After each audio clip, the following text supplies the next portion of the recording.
So my point, Mr. President, once sinabi ni President Bongbong, hindi, dalhin natin sa UN, eto tayo, multilateral, then we're free to agree or disagree and ano. Pero yung uunahan natin siya na hindi pa niya alam, of course, that's our privilege. But sometimes you withhold your privilege because it is better for those who are negotiating. At yun na nga mga kabayan, sa kasagsagan nga ng usapin sa Senado patungkol nga dito sa resolusyon na gusto ngang ilabas ni Senator Hontiveros patungkol nga daw sa pambubuli ng China sa ating bansa sa West Philippine Sea, ay nakabangga nga niya itong si Senator Cayetano na siyang tumatayong DFA Secretary noon sa panahon ni Pangulong Duterte na nakipag-usap nga dito sa pamahalaan ng China. Kaya nga nagkaroon ng mutual agreement sa West Philippine Sea noon. Ngunit ayaw nga pumayag ni Senator Hontiveros at gusto na nga niyang dalhin ito sa United Nations upang ilaban nga yung naipanalong kaso ng Pilipinas laban sa bansang China noong panahon nga ni Noynoy. Dahil kinukundina ni Senator Hontiveros ang ginagawa ng pambubuli ng China sa atin sa West Philippine Sea. Ito naman ay sinugundahan ni Senator Zubiri na nagagalit nga rin dahil nga sa pambubuli ng bansang China sa mga mangingisda natin doon nga sa may West Philippine Sea. At ayon nga dito kay Zubiri, gusto nga niyang magkaroon ang Senado ng resolusyon para matigil na nga tong pangbubuli ng bansang China sa atin. Na tinabagay kinakampihan niya itong gustong mangyari ni Senator Hontiveros na magkaisa ang buong Senado na mag-come up sa isang resolusyon na ipapadala sa United Nations. Ngunit ito ay sinopla nga ni Senator Cayetano at sinabing lahat naman sila sa Senado ay kinukundina ang ginagawang pambubuli ng bansang China sa mga mangingisda natin doon sa may West Philippine Sea. Pero yung proseso na gusto ni Zubiri at ni Senator Hontiveros mali dahil nga ayon na rin kay Senator Cayetano, dapat malaman muna nila yung posisyon ng Pangulo dito sa West Philippine Sea kung ano nga ang gustong mangyari ni Pangulong Bongbong Marcos sa usapin ng West Philippine Sea. Kaya nga diin ni Senator Cayetano, huwag nating uunahan si Pangulong Bongbong Marcos dahil hindi nga natin alam na baka nga meron nang nangyayaring usapan sa pagitan nga ng DFA at ng bansang China. Dagdag pa nga ni Senator Cayetano, itong sekretary ng DFA ay matagal nang kilala ang foreign minister ng bansang China. Kaya naman, dapat ay hingin muna ang panig ng Pangulo kaugnay dito sa kaso ng West Philippine Sea. Hindi yung gagawa kagad sila ng resolusyon tapos babaypasin nga nila ang ehekutibo para lang maibigay ito sa UNCLOS. Kaya nga dagdag pa ni Senator Cayetano, mas matibay noong panahon ni Presidente Duterte dahil nga nagkakaisa ang ehekutibo at ang lehislatibo ng pagtingin dito sa West Philippine Sea. Sa tingin nyo mga kabayan, tama lang ba na kinorek ni Senator Cayetano itong si Senator Zubiri? I-comment nyo nga sa baba kabayan at huwag nyo nga kalimutan i-hit ang like at subscribe button para updated ka sa mga uploads ko araw-araw kabayan. Panoorin natin ang kabuuan ng video ito. So what we can do is have an early caucus on Monday to discuss this, and we take it up on plenary. We'll adopt it or amend it. But definitely one thing is for sure. We must condemn this blatant abuse of their bullying tactics against us. We cannot just let this pass. Mr. President, I think we're all agreeable to that. if the resolution And for the simply record, states Mr. that, we can President. pass that right now. President, good So, Mr. gentlemen. President, may I just I'm clarify just, that one line lang, no? I'm just following on the last word of the President that the very point of this resolution is to strengthen further the hand of the Philippines na lalo na ngang lumalakas sa panahon ngayon na dumadami yung mga bansa at dumadami yung mga regional formations who are supporting us in our victory at The Hague. Mr. President, you can be sincere, but you can be sincerely wrong. So what I'm saying is that if the intention is to condemn and to make a stand, unanimous tayo. Pero pag nagsabi ka na ng strategy, dalhin natin sa UN, kailangan pag-usapan yan kasi may historical background at may mga ahensya at mga in charge na nandun. Question, my dear colleague. Question, what harm will it take It could For us- unravel all of the negotiations of a president because if the president agreed, I But do the not know president if, does not have to agree, Your Honor. No, Kasi the president will say, we will study it. well, then China, when we're talking, will say that the Senate wants something else. And so, meaning, Mr. President, if we're dealing with your child, and the child comes with you and sabihin, Daddy, sinabi ni Mami, okay na. And then goes to your Mami, Mami, sabi ni Daddy, okay na. So, Mr. of course, President, would you appealing- didn't get I'm that- sorry, it's No, no. not as simple as that. No, it's Maybe as I'm simple as already that. then. You know, but Mr. President, I stood before these people, no? And No, but I know, and Mr. China, Yes. seeing that united ang Congress at Presidente makes a big difference from seeing that one part of government wants multilateral, the other one wants bilateral, one wants to go to PCA, other. They understand our democracy. But when it's the institution itself that made us stand, ibang usapan na yon. But Your Mr. Honor, President. Your Honor, if I may just Yes, finish. Mr. President. The one thing I noticed with dealing with our friends in China is that they want to discuss it bilaterally because they want to keep it quiet. Once you take it out to the international community, ayaw po nila yan. Unfortunately, all our discussions bilaterally have not been successful. That's not true, Mr. President. Well, The- during your time, the yes. judiciary- and During there your were- time, and I yes. will tell you the reasons why behind closed doors. Because there are reasons for that. So my point, Mr. President, once sinabi ni President Bongbong, hindi, dalhin natin sa UN, eto tayo, multilateral, then we're free to agree or disagree and ano. Pero yung uunahan natin siya na hindi pa niya alam, of course, that's our privilege. But sometimes you withhold your privilege because it is better for those who are negotiating. For all I know, the Secretary of Foreign Affairs, because Secretary Manalo is an old hand, very much respected yan around the world, no? And he knows Minister Wang Yi. For all we know, they are renewing ties and they're bringing up certain issues. For all we know, I do not know. That's why I want to know. I want to hear the National Task Force, and I want what Senator Risa is pushing. Actually, they've been consistent. They pushed that during the Aquino administration. They pushed that during the Duterte administration. She might be right, she might be wrong, but it deserves a discussion. That's what I'm saying, Mr. President. Yeah, I think what would be fair is that we have a caucus about this on Monday, 3 p.m. Mr. President, with the indulgence of our distinguished colleagues, I'm being scolded by our most senior member of the Senate.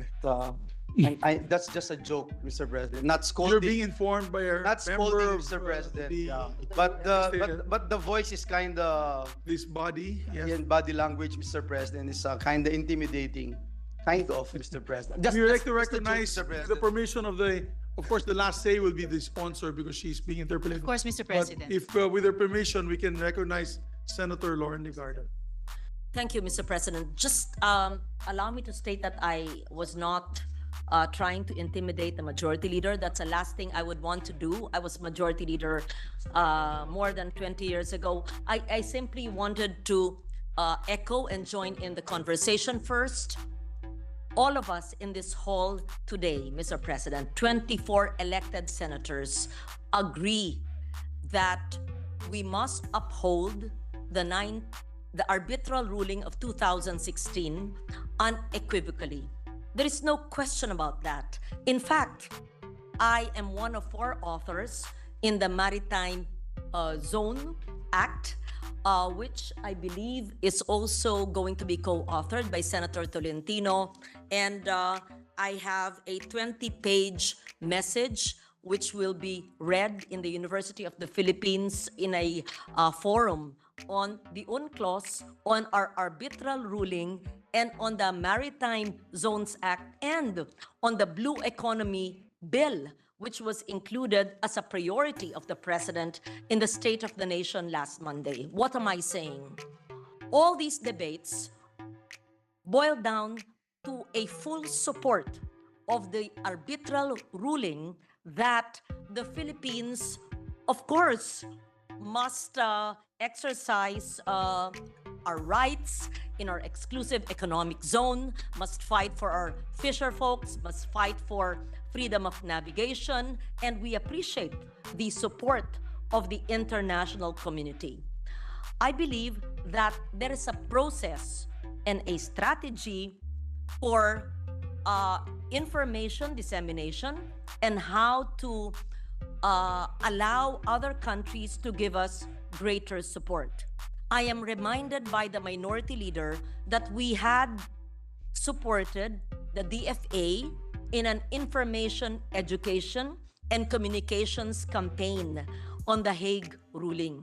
So let us join the DFA in this so that every Filipino, not just in Palawan, not just families of fisher folks, would understand the importance of this historic ruling.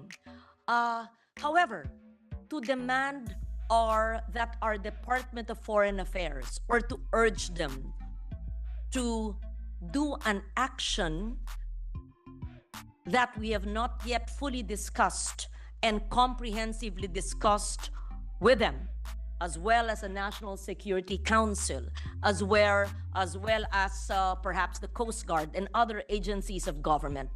I would want to ensure that the ruling, which has been acknowledged by the world in very clear terms, will not be diminished even for half a point.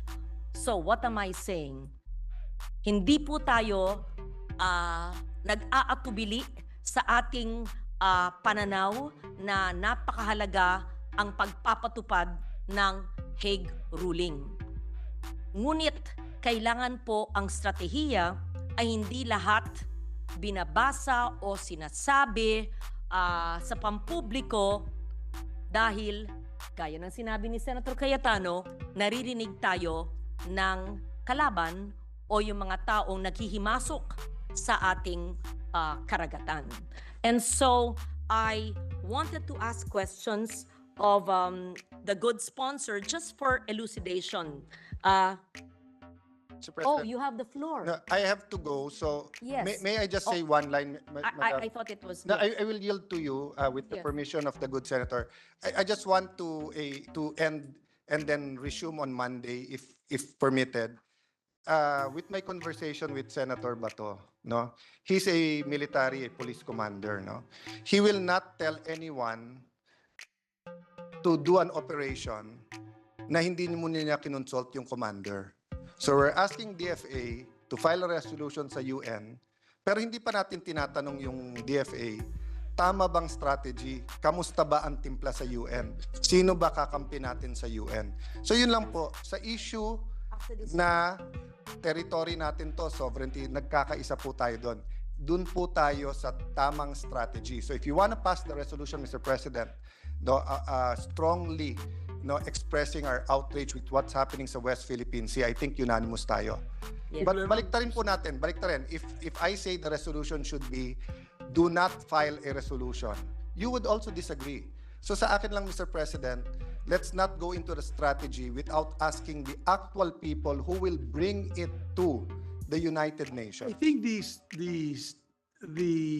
gist of what we are discussing today is how, kung paano po natin i-condemn niya itong pangyayaring ito at may aksyon na ilalabas. Kasi ako bilang Senate President, marami na po tayong resolution na ipasa, and I was Majority Leader, marami na tayong resolution na ipasa. Naubusan na tayo ng ink at papel sa kakapasa ng resolution at privilege speech dito. Ano ba ang kalalabasan nitong lahat ng condemnation na ito? So I think it's not just a matter of condemning. It's like the 98 protests that we filed. By the end of the year, it probably be 250 protests. If nothing's happening and our people are still being harassed, what steps can we take short of going to war? Because the only step that we can take is to buy more gray ships and white ships, put missile systems in our islands, and fortify Ayungin Shoals and all that. That is already one step towards a conflict with China. So, yung gusto natin, ano ba ang kalalabasan natin dito? Mapapaos lang ba tayo sa kakasigaw dito sa Senado? O meron ba tayong pwedeng ibigay na rekomendasyon sa gobyerno na sa tingin natin ay para maitigil na po itong harassment na ito. Yun lamang po. Yeah, Mr. I just President, don't want Mr. to make it President. fall on deaf ear. And Mr. President, before we continue with the interpellation, may I make of record what I started to tell the SP on the floor earlier, that we can even choose to amend the dispositive portion of the resolution to leave the strategy to the DFA, which is what would naturally happen, but to make it explicit there. But the condemnation, as the other colleagues have said, must be unequivocal, and the need to uphold the 2016 ruling clear, Mr. President. Okay. Okay. That's good. President, that's a very clear signal that all of us agree with each other that and as far as condemnation is concerned, we are outraged with what's happening in But our. what's next? My question, dear Majority Leader. What is our next? what is our call? We to wear our action, Mr. salbabida and President? head there and have a hearing. What is our call? To What is our call to action? Your Honor. Mr. President, sorry, but Yes, distinguished gentleman from Gentleman Davao, from Davao Senator and Bohol.